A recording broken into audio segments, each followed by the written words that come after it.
Hello दोस्तों, मैं राहुल और मैं आप सभी का स्वागत करता हूं आपके अपने यूट्यूब चैनल स्टडी स्टूडियो में। जैसा कि मैंने आपसे वादा किया था कि मैं आपके लिए BSF head constable ministerial, BSF tradesman, CRPF और आईटीबीपी के प्रैक्टिस सेट लेके आऊँगा। तो आज से हमने आपके लिए प्रैक्टिस सेट स्टार्ट कर दिए हैं। आज हम प्रैक्टिस सेट करने वाले हैं प्रैक्टिस सेट नंबर 1। और हाँ दोस्तों, वीडियो को अंत तक जरूर देखिएगा क्योंकि आज के सेशन में काफ़ी इंपॉर्टेंट क्वेश्चन मैं आपको कराने वाला हूँ। तो चलिए आइए वीडियो करते हैं स्टार्ट।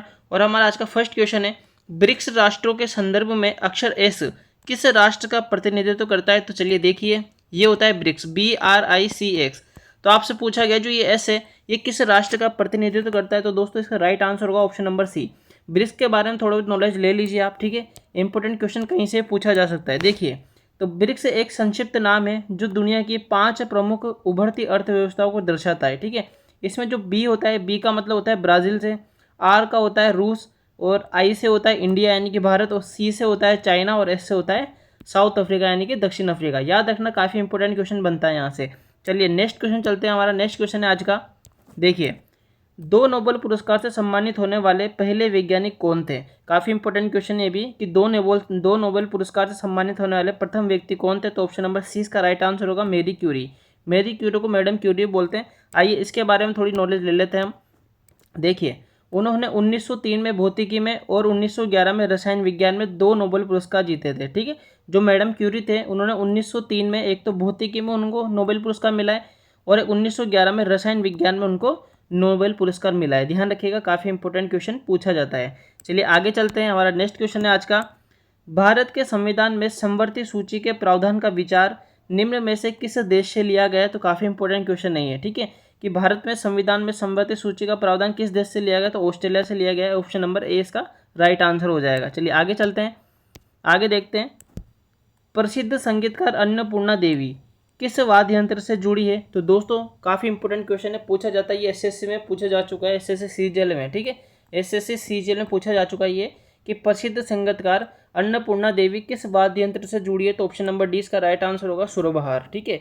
चलिए नेक्स्ट क्वेश्चन चलते हैं, और नेक्स्ट क्वेश्चन है हमारा आज का, देखिए 5th नंबर का क्वेश्चन है, कोबाल्ट ऑक्साइड कांच को कौन सा रंग प्रदान करता है? ये भी इंपॉर्टेंट लगा लेना आप, ठीक है, कि कोबाल्ट ऑक्साइड कांच को कौन सा रंग प्रदान करता है? तो ऑप्शन नंबर ए इसका राइट आंसर हो जाएगा नीला, ठीक है। आपने कलरफुल कांच देखे होंगे, आप पार्टी में गए होंगे कहाँ पे, तो आप नीला, हरा, बैंगनी, सफ़ेद, आप सब कलर के कांच देखते होंगे। तो आपसे क्वेश्चन पूछा गया कि जो कोबाल्ट ऑक्साइड है वो कांच को कौन सा रंग प्रदान करता है? तो नीला। ऑप्शन नंबर ए इसका राइट आंसर हो जाएगा। चलिए हमारे नेक्स्ट क्वेश्चन पे चलते हैं। नेक्स्ट क्वेश्चन है हमारा, महात्मा गांधी के अलावा भारत में अस्पृश्यता का विरोध करने वाले अन्य प्रमुख व्यक्ति कौन थे? काफ़ी इंपॉर्टेंट क्वेश्चन है ये भी, कि महात्मा गांधी के अलावा अस्पृश्यता का विरोध करने वाले अन्य प्रमुख व्यक्ति कौन थे? तो ऑप्शन नंबर ए इसका राइट आंसर हो जाएगा भीमराव अम्बेडकर। आइए हम जानते हैं कि अस्पृश्यता का विरोध और किस किस ने किया था। तो देखिए नेक्स्ट स्लाइड पे हमारे, देखिए, महात्मा गांधी के अलावा डॉक्टर भीमराव अम्बेडकर, ज्योतिबा फूले, पेरियार ईवी रामासामी ने भी भारत में अस्पृश्यता का विरोध किया था। तो दोस्तों क्वेश्चन किसी भी तरह से पूछा जाता है, ये सभी नाम आपको याद रखने हैं, ठीक है ना, काफ़ी इंपॉर्टेंट नाम है, याद रखिएगा। चलिए नेक्स्ट क्वेश्चन चलते हैं। नेक्स्ट क्वेश्चन है हमारा आज का, देखिए, भारत के पश्चिमी तटीय मैदान के उत्तरी भागों को क्या कहा जाता है? वेरी इंपॉर्टेंट लगा लेना इसको, रेलवे में पूछा जा चुका है, ठीक है। रेलवे में भी क्वेश्चन आ चुका है, और आईटीबीपी और बीएसएफ दोनों में क्वेश्चन पूछा जा चुका है ये, कि भारत के पश्चिमी तटीय मैदान के उत्तरी भाग को क्या कहा जाता है? तो कोंकण तट कहा जाता है। ऑप्शन नंबर 20 का राइट आंसर होगा। इसके बारे में थोड़ी नॉलेज ले लेते हैं। देखिए आप, देखिए, पश्चिमी तटीय मैदान के मोटे तौर पे 3 भाग होते हैं, ठीक है, 3 भाग होते हैं। जो कोंकण तट होता है, ये देखिए कौन सा भाग होता है कोंकण तट? ये उत्तरी भाग है जो कि गुजरात से गोवा तक फैला हुआ है। देखिए यहाँ फैला हुआ है, ये देखिए, ये होता है पश्चिमी घाट, ठीक है, ये होता है पश्चिमी घाट, याद रखना आपको, ठीक है। तो ये जो उत्तरी वाला, इसका जो उत्तरी भाग है, ये सबसे उत्तर का भाग, उसको बोलते हैं कोंकण तट। ये कहाँ से कहाँ तक है? गुजरात से गोवा तक फैला हुआ है। जो मध्य वाला भाग है उसको बोलते हैं कन्नड़ तट, ठीक है। जो ये मध्य का भाग है जो गोवा से मैंगलोर तक फैला हुआ है, और जो मालाबार तट है उसको बोलते हैं दक्षिणी भाग, ठीक है, जो मैंगलोर से कन्याकुमारी तक फैला हुआ है। क्वेश्चन किसी भी तरह से आपसे पूछा जा चुका है। जो ये आंसर क्वेश्चन हमसे पूछा गया, ये कोंकण तट से पूछा गया था। आपसे इन दोनों से भी क्वेश्चन आ सकता है, ठीक है। चलिए नेक्स्ट चलते हैं। नेक्स्ट क्वेश्चन है हमारा आज का, देखिए, निम्न में से कौन सी त्रिपुरा की आधिकारिक भाषा नहीं है? ठीक है, त्रिपुरा की आधिकारिक भाषा कौन सी नहीं है? तो हिंदी नहीं है। ऑप्शन नंबर 20 का राइट आंसर हो जाएगा। चलिए आगे चलते हैं। नेक्स्ट क्वेश्चन है हमारा आज का, देखिए, डोला पूर्णिमा निम्न में से किस भारतीय राज्य से संबंधित है? तो इंपॉर्टेंट लगा लेना डोला पूर्णिमा को, ठीक है। तो डोला पूर्णिमा किस राज्य से संबंधित है बताइए आप। तो ऑप्शन नंबर डी इसका राइट आंसर हो जाएगा ओडिशा, ठीक है। जो डोला पूर्णिमा है हमारी वो ओडिशा संबंधित है। इसके बारे में देखिए, थोड़ा सा नॉलेज ले लेते हैं हम। देखिए, डोला पूर्णिमा मुख्य रूप से ओडिशा और पश्चिम बंगाल राज्यों में मनाया जाने वाला एक महत्वपूर्ण त्यौहार है, ठीक है। इसे होली के त्यौहार के रूप में मनाया जाता है। दोस्तों, जो भारत के उत्तरी राज्य है, यानी कि उत्तर के जो एरिया में जो राज्य, जैसे कि राजस्थान हो गया, हरियाणा हो गया, मध्य प्रदेश हो गया, तो वहाँ तो होली को होली कहा जाता है। परंतु जो ये ओडिशा और जो पश्चिम बंगाल है, वहाँ जो होली के त्यौहार होता है उसको बोलते हैं अपन डोलिया पूर्णिमा, ठीक है।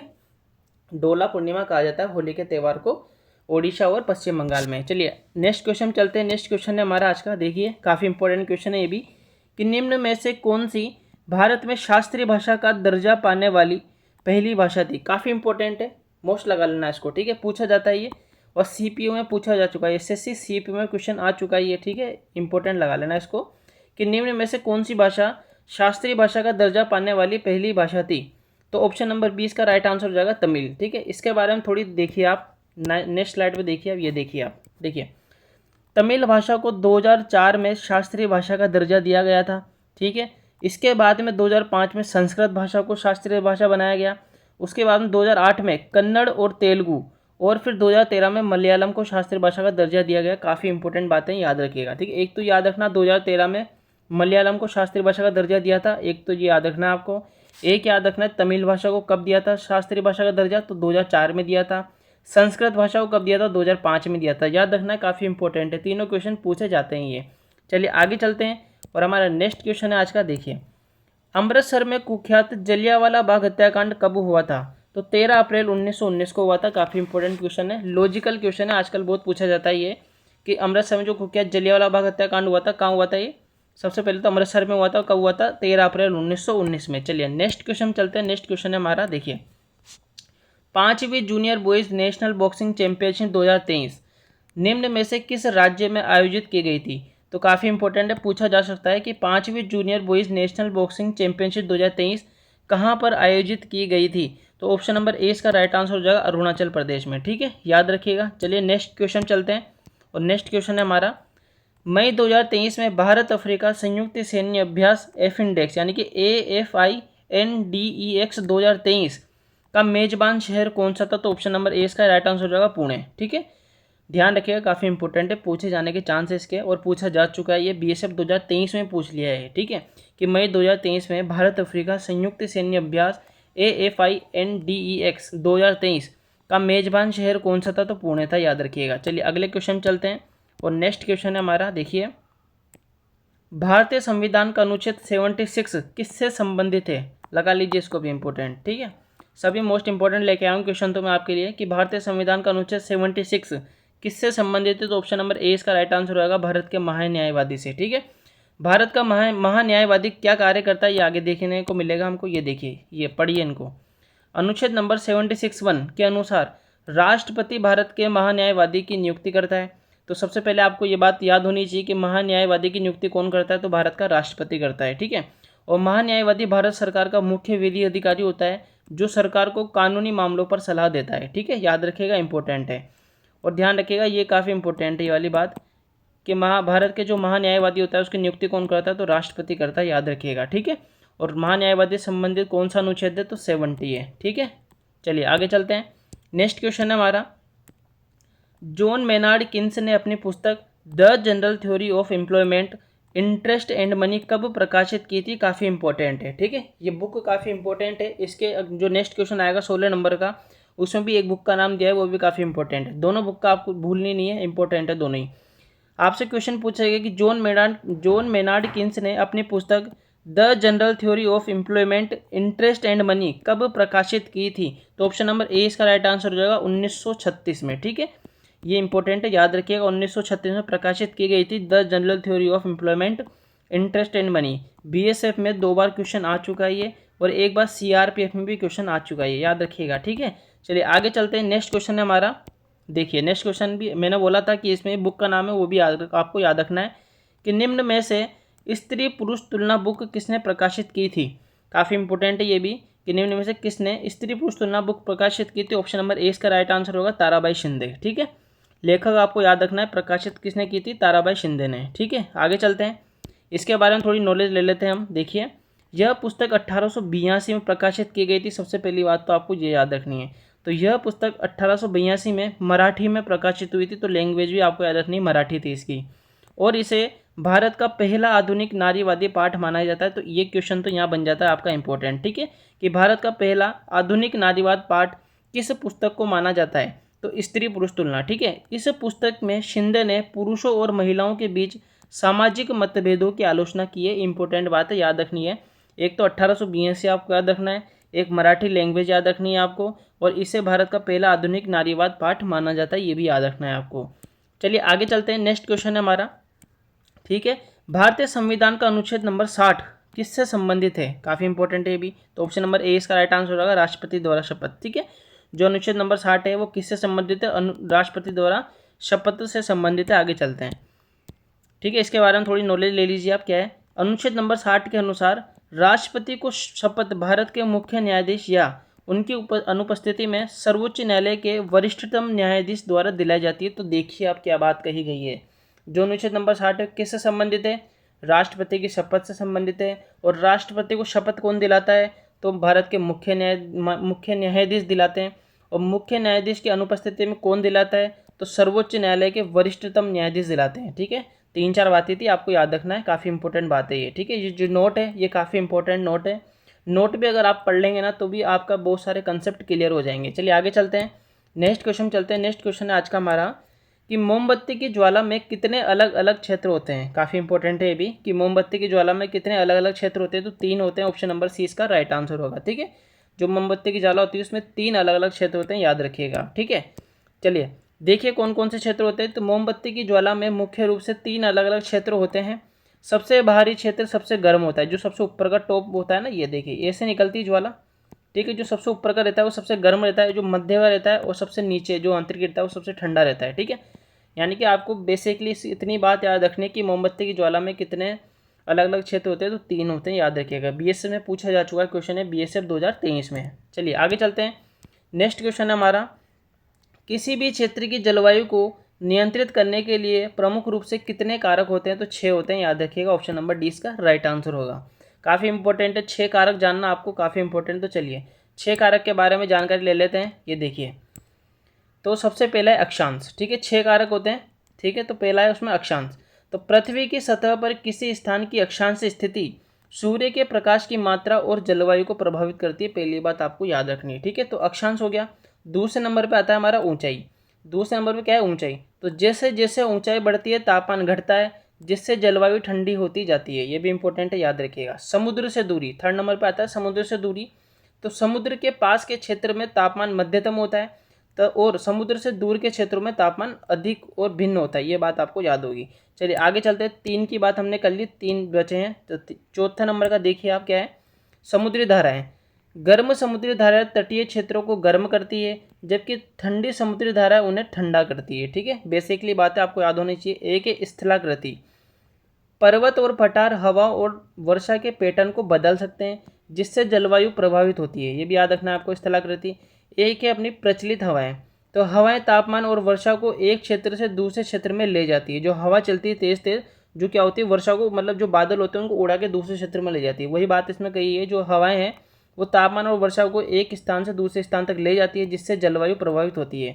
ठीक है, तो ये कौन कौन से कारक थे देखिए आप, वापस देखिए। ठीक है, पीछे देखना है। देखिए, तो किसी भी क्षेत्र को, मतलब किसी भी क्षेत्र की जलवायु प्रभावित करने वाले कितने कारक होते हैं, 6 हमने डिस्कस कर लिए, याद रखना है आपको। ठीक है, चलिए आगे चलते हैं, नेक्स्ट क्वेश्चन चलते हैं अपन। और हमारा नेक्स्ट क्वेश्चन है आज का, भारतीय रक्षा प्रणाली के विकास के संदर्भ में जून 2023 में चर्चा में रहने वाला शंकुश क्या है। काफ़ी इंपॉर्टेंट है ये शंकुश। ठीक है, तो शंकुश क्या था, पनडुब्बी का नाम है शंकुश, याद रखना आपको। वापस देखिए आप, कि भारतीय रक्षा प्रणाली के विकास के संदर्भ में जून 2023 में चर्चा में रहने वाला शंकुश क्या है। तो शंकुश क्या है, पनडुब्बी का नाम है, याद रखना है। ठीक है, चलिए आगे चलते हैं, और नेक्स्ट क्वेश्चन है हमारा, भारत के निर्वाचन आयोग ने फरवरी 2023 में किस भारतीय राज्य में मिशन 300 और माई वोट माई वैलेंटाइन अभियान शुरू किया था। काफ़ी इंपॉर्टेंट बात है ये। ठीक है, तो याद रखना है, मिशन 300 और माई वोट माई वैलेंटाइन मेघालय राज्य में स्टार्ट हुआ था, याद रखना है आपको। ठीक है, आगे चले, ध्यान रखिए, वापस देखिए आप। मिशन 300 और माई वोट माई वैलेंटाइन भारत के किस स्टेट में अभियान शुरू हुआ था? ये तो मेघालय में स्टार्ट हुआ था, याद रखना है। चलिए आगे चलते हैं, नेक्स्ट क्वेश्चन है हमारा, देखिए। भारत की 1981 की जनगणना में निम्न में से किस भारतीय राज्य में नहीं हो सकी थी? यानी कि जो 1981 में जो जनगणना हुई थी वो भारत के सभी राज्यों में हुई थी, परंतु एक भारतीय राज्य में नहीं हो सकी थी। तो उस राज्य का आपको नाम बताना है कि किस राज्य में 1981 की जनगणना नहीं हो पाई थी। तो असम में नहीं हो पाई थी, याद रखना है आपको। ऑप्शन नंबर ए इसका राइट आंसर हो जाएगा। चलिए नेक्स्ट क्वेश्चन चलते हैं। नेक्स्ट क्वेश्चन हमारा, देखिए। निम्न में से कौन सी भारत में एक गैर आदिवासी भाषा है? ठीक है, गैर आदिवासी भाषा है, जिसमें गैर आदिवासी भाषा का मतलब ये है कि इसमें आदिवासी जो लोग होते हैं वो बोलते नहीं इस भाषा को। तो गैर आदिवासी भाषा का क्या नाम है? तुलु। ऑप्शन नंबर डी इसका राइट आंसर होगा, तुलु। चलिए नेक्स्ट क्वेश्चन पे चलते हैं। नेक्स्ट क्वेश्चन है हमारा, ये भी काफ़ी इंपॉर्टेंट है कि निम्नलिखित में से गोवा राज्य की आधिकारिक भाषा कौन सी है? तो दोस्तों याद रखना आपको, काफ़ी इंपॉर्टेंट क्वेश्चन है, ये भी बनता है कि गोवा राज्य की आधिकारिक भाषा कौन सी है? तो कोंकणी है, याद रखना। ऑप्शन नंबर ए इसका राइट आंसर होगा। चलिए, और आज का हमारा जो लास्ट क्वेश्चन है 25 नंबर का, वो है सूरजकुंड अंतर्राष्ट्रीय शिल्प मेला भारत के किस शहर में लगता है? तो दोस्तों याद रखिएगा, सूरजकुंड अंतर्राष्ट्रीय शिल्प मेला भारत के हरियाणा राज्य में लगता है। और हरियाणा राज्य में अगर आपसे जिला पूछ लिया जाए तो जिला है फरीदाबाद। ठीक है, याद रखना कौन सा है? फरीदाबाद। ठीक है, फरीदाबाद, याद रखना इंपॉर्टेंट है। ठीक है, तो ये था हमारा लास्ट क्वेश्चन। आज के क्वेश्चन आपको कैसे लगे आपको कमेंट में आंसर देना है, और आपने 25 में से कितने क्वेश्चन आपको आते हैं, मतलब कितने क्वेश्चन आपने सही किए हैं, ये भी आपको कमेंट में आंसर देना है। तो ये था हमारा प्रैक्टिस सेट नंबर 1 था ये। ठीक है, आज हमने प्रैक्टिस सेट नंबर 1 किया है। हम टोटल 30 प्रैक्टिस सेट करने वाले हैं, जिससे हमारी तैयारी को स्ट्रॉन्ग बूस्टर मिलेगा। ठीक है, तो चलिए आज की वीडियो में सिर्फ इतना ही। और हाँ दोस्तों, अगर आपको वीडियो अच्छी लगी हो तो वीडियो को लाइक एंड चैनल को सब्सक्राइब जरूर करिएगा। और आने वाले प्रैक्टिस सेट के लिए आपको बेल आइकन को ऑन करना पड़ेगा, ताकि जब भी हम प्रैक्टिस सेट डालें आपको नोटिफिकेशन मिल जाए, जिससे आपका एक भी प्रैक्टिस सेट मिस नहीं होगा। तो चलिए मिलते हैं नेक्स्ट प्रैक्टिस सेट में कल।